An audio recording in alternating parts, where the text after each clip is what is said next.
Thank you very much indeed, Madam Deputy Speaker. I'm very pleased to present the Environmental Audit Committee's 9th report to this Parliament on addressing the risks from Perfluoroalkyl and Polyfluoroalkyl substances, I was practising that, also known as forever chemicals. This inquiry was launched last year when the acronym PFAS might have been familiar to just a few experts, but 1 year on there's been an ITV and ENDS report documentary about PFAS, the first ever government PFAS action plan, and much more public awareness and scrutiny on PFAS pollution and contamination. For the benefit of those watching or unaware, I will briefly outline the PFAS issue before turning to the substance of our report.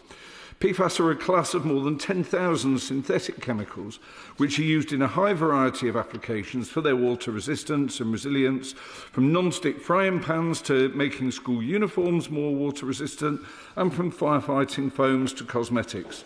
However, it is this same quality, their resistance to breaking down, which means that they accumulate in the environment and in the human body over time. And it's for this reason that they're known as forever chemicals. PFAS are now widely detected in UK rivers, soils, wildlife, and in the blood of most people.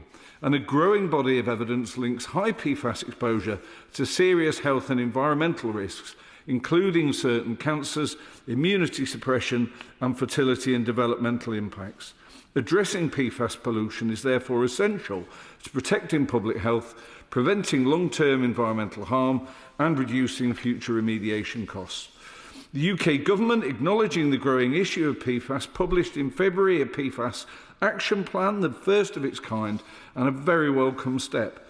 And the committee is grateful to the Department for the Environment and to my honourable friend, the Member for Hull West and Halton Price, for engaging proactively with us, allowing us the opportunity to examine the Government's plan as part of our inquiry and their very constructive engagement with us throughout this process. The committee's inquiry found that the UK faces a growing legacy of PFAS pollution alongside continued emissions. The Government's plan, whilst a welcome starting point, is short on the decisive action needed to prevent the harmful build-up of these chemicals in the environment. The plan focuses disproportionately on monitoring rather than prevention and remediation, and it also suggests voluntary action and industry self-regulation, whereas in our view this will be insufficient to reduce the level of PFAS emissions we need to see. In the committee's view, tackling the scale of contamination requires a combined approach. Firstly, preventing ongoing PFAS emissions at source. Secondly, managing continued PFAS emissions. And thirdly, addressing remediation and disposal of PFAS. This must be supported by sustained research, funding, monitoring and public transparency. The longer action is delayed in addressing the risks of PFAS, the greater the health, economic and environmental burdens will become. I will briefly highlight some of the committee's recommendations to government in these three areas. Right now, PFAS are still being manufactured, put into consumer products and released into the environment. The committee made several recommendations to prevent PFAS pollution at source.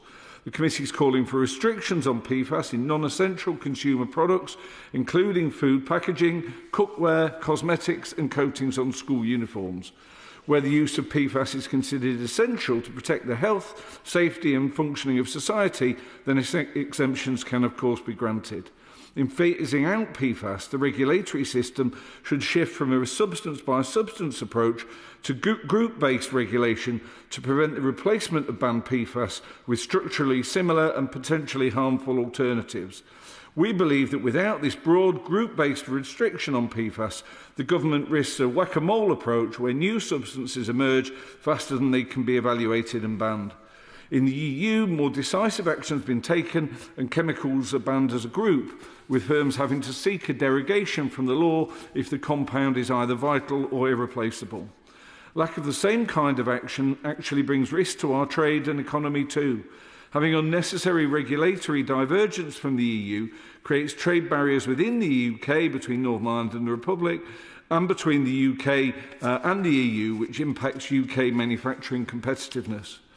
To research this issue, the committee not only visited Angus Fire in Bentham and met directors of the firm, campaigners and villages from Bentham in North Yorkshire, but also visited Lyon and the French Parliament to learn about the regulatory actions there and where the campaign and public opinion is in France too. The committee also argued that clear limits on the acceptable level of PFAS must be set to enable enforcement and remediation. The government rightly mandated the guidelines for the level of PFAS allowed in drinking water. We would like to see statutory limits of PFAS in food and in soils, and monitoring and enforcement by the Environment Agency to match. Protecting public health also requires long-term investment in biomonitoring and in epidemiological research. The committee recommended enhanced health screening for people with potentially high PFAS exposure. Whilst monitoring and research is vital, it must not be used to delay action.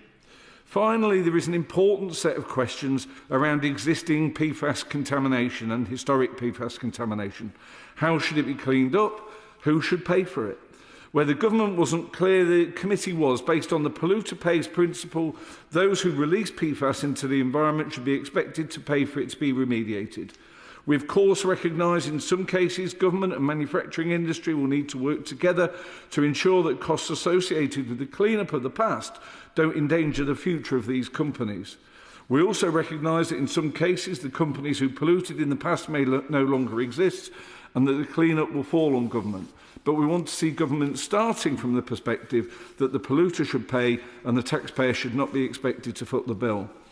The committee recommended that the government should explore the implications of an emissions levy for PFAS on the UK REACH candidate list to deter ongoing environmental contamination and hold polluters responsible. In cases where the PFAS contamination is not attributable, central government must provide dedicated funding for local authorities to clean it up and provide clear guidance on remediation and destruction methodologies. The committee's investigation of PFAS pollution was complex and at times technical, but our conclusions are not. Forever chemicals are still being emitted, they are building up in our bodies and in the environment, and we know that they are harmful. Waiting will only make the problem worse. Now is the time to act. In conclusion, Madam Deputy Speaker, I wish to place on record several thanks to all the members of the committee for their contributions and thoughtful engagement with this inquiry, to the committee members, regulators and industry in Bentham who took the time to meet with the committee to discuss this sensitive and important topic with great transparency and candour, and finally to the staff of the Environmental Audit Committee, in particular Dr Misha Patel, Dr William Britton, Jonathan Wright and Jacob Morton for their work and expertise in coordinating the inquiry, the visits, the reports and the communications.